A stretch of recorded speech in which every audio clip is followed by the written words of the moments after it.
Arambagh police প্রশাসনের উদ্যোগে আরামবাগ পাঠশালার উদ্বোধন হয়ে গেল বুধবার। এদিন আরামবাগ পাঠশালার উদ্বোধন করেন Kamanashis Sen, police super, Arambagh SDPO সুপ্রভাত চক্রবর্তী, থানার আইসি রাকেশ সিং, আরামবাগ হাইস্কুলের প্রধান শিক্ষক বিকাশ চন্দ্র রায় সহ নির্বাচিত ছাত্রছাত্রী এবং শিক্ষক শিক্ষিকারা। জানা গেছে 40 জন ছাত্রছাত্রী তারা পরীক্ষা দিয়ে কোচিং করার সুযোগ করে নিয়েছে। পরীক্ষা দিয়েছিল 173 জন, এর মধ্যে বাছা হয়েছে 121 জনকে। সেখান থেকে বাছাই করে 40 জন ছাত্রছাত্রীকে নির্বাচিত করা হয়েছে। এই প্রসঙ্গে জানাচ্ছেন হুগলি গ্রামীণ পুলিশ সুপার কামনাশিস সেন, তার মুখ থেকে বিস্তারিত শুনুন। আরবিপিএস এর 3টে নোটিফিকেশন রয়েছে, যেটা আগামী 6 মাসে রয়েছে। ডাব্লিউবিপিএসসি যদি দেখি 4টে পরীক্ষা রয়েছে। ডাব্লিউবিএসএসসি যেটা স্কুল সার্ভিস কমিশন, তার একটা পরীক্ষা রয়েছে। আরআরবি মানে রেলওয়েজ এর কথা বলছি, রেলওয়েজ এর কিন্তু 3টে পরীক্ষা রয়েছে। এছাড়া ওয়েস্ট বেঙ্গল পুলিশের সাব ইন্সপেক্টর এবং কনস্টেবল, এটাও কিন্তু আমরা পাচ্ছি আগামী 6 মাসের মধ্যে। তো এই সমস্ত নোটিফিকেশন গুলো অলরেডি রিলিজ করে গেছে, কিছু আরো আসবে। তো আমরা যদি এখন থেকে দৃঢ় প্রতিজ্ঞ হই যে হ্যাঁ আমরা পারবো, আর আমাদের চেষ্টাটা থাকা খুব দরকার, তাহলে কিন্তু আশা করছি আমরা প্রত্যেক এখানে যতজন উপস্থিত রয়েছে আমরা প্রত্যেকেই একটা না একটা করে সিট অ্যাকোয়ার করতে পারবো। পারবো তো? ওকে। সবচেয়ে আগে আমি আপনাদেরকে ধন্যবাদ জানাবো, আর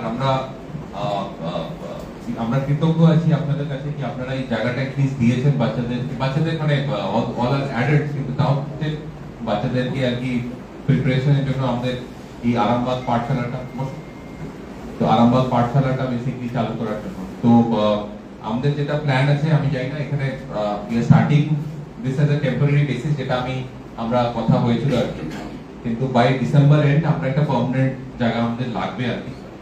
এটা কি এটা আপনাদের অফিস, তো এখানে ডিসেম্বর অবধি ক্লাস চলতে পারবে তো? আমাকে আইসি স্যার কাল কথা হয়েছে, আমি ওনাকে জানিয়ে দেবো যদি টাইমিংটা ঠিক আছে। মানে আমরা একটা জায়গা খুঁজছি আরামবাগে আর কি, মানে একটা এরকম একটা ক্লাসরুম আর একটা অফিসের জন্য একটা আর কি, যেখানে জায়গাটা খুঁজে রাজীব তোমার জিম্মেদারি আছে, তারপর আমরা ওটাকে বানিয়ে দেবো, সো দ্যাট পার্মানেন্ট একটা জায়গা ওরকম হয়ে যাবে আর কি। ওটা রেডি করার জিম্মেদারিটা আমাদের, ঠিক আছে? সন্তানের পরে মন বসছে না, প্রচুর পরিশ্রম করেও আপনি আশানুরূপ পারিশ্রমিক পাচ্ছেন না, যার ফলে আর্থিক সংকট আপনার জীবনে দুঃখ এবং চাপের ছায়া ফেলেছে।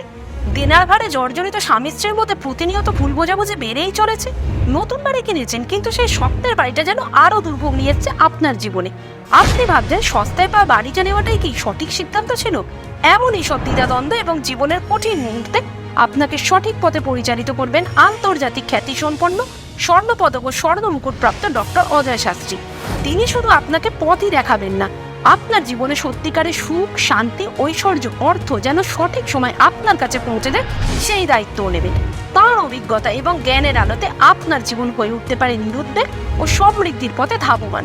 তাই আর দেরি নয়, স্ক্রিনে দেওয়া নাম্বারে এখনই ফোন করে ডক্টর অজয় শাস্ত্রীর সাথে যোগাযোগ করুন। কে জানেন, হয়তো একটিমাত্র ফোনই আপনার জীবনকে বদলে দিতে পারে।